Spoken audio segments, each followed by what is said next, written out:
शेतकरी मित्रांनो नमस्कार. आपण आजपर्यंत कोथिंबीरच्या संदर्भात 50 ग्रॅम 100 ग्रॅमची कोथिंबीर बघितली असेल. एक आगळावेगळा विक्रम आपल्याला म्हणू शकतात. आपल्या शेतातली एक कोथिंबीर आपण तुम्हाला दाखवतोय आज. डोळ्यावर विश्वास बसणार नाही अशा पद्धतीची कोथिंबीर बघून मी पण आश्चर्यचकित झालो. पण मला काही जास्त वेगळं वाटलं नाही, कारण आपण सेंद्रिय पद्धतीने भाजीपाला पिकवत असताना असे भाजीपाल्याचे रिझल्ट आपल्याला मिळत असतात.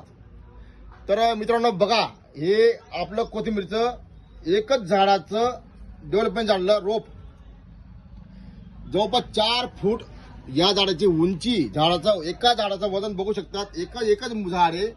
या झाडाचं वजन 1200 ग्रॅमच्या पुढे, म्हणजे 1.25 किलोची एक कोथिंबीरची काडी. तीही कच्ची आहे, अजून तिला कोणत्याही प्रकारचा फुलोरा आलेला नाही. कोणत्याही प्रकारचा फुलोरा आलेला नाहीये. एकच झाड आहे मित्रांनो, 4 फूट उंचीचं. एका झाडापासून एका झाडाचं वजन जवळपास 1250 ग्रॅम. 1200 ग्रॅमचं एक झाड आहे बरं का. आणि ह्या झाडापासून आपल्याला मिळालं उत्पन्न हे 1.25 किलो, म्हणजे 1.25 किलोचं एकच दाण्यापासून 1.25 किलोची कोथिंबीर येऊ शकते. यावर आपला विश्वास बसू शकत नाही. शेतकरी मित्रांनो, तुमच्या माहिती करता तुम्हाला दाखवतोय.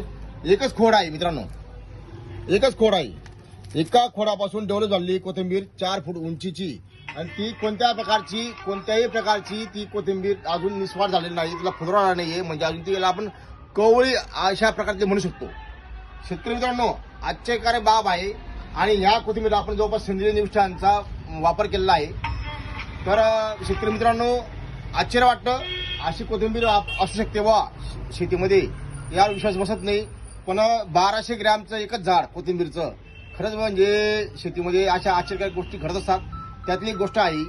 तर बघा शेतकरी मित्रांनो, असा परत बघायला मिळत नाही. धन्यवाद शेतकरी मित्रांनो.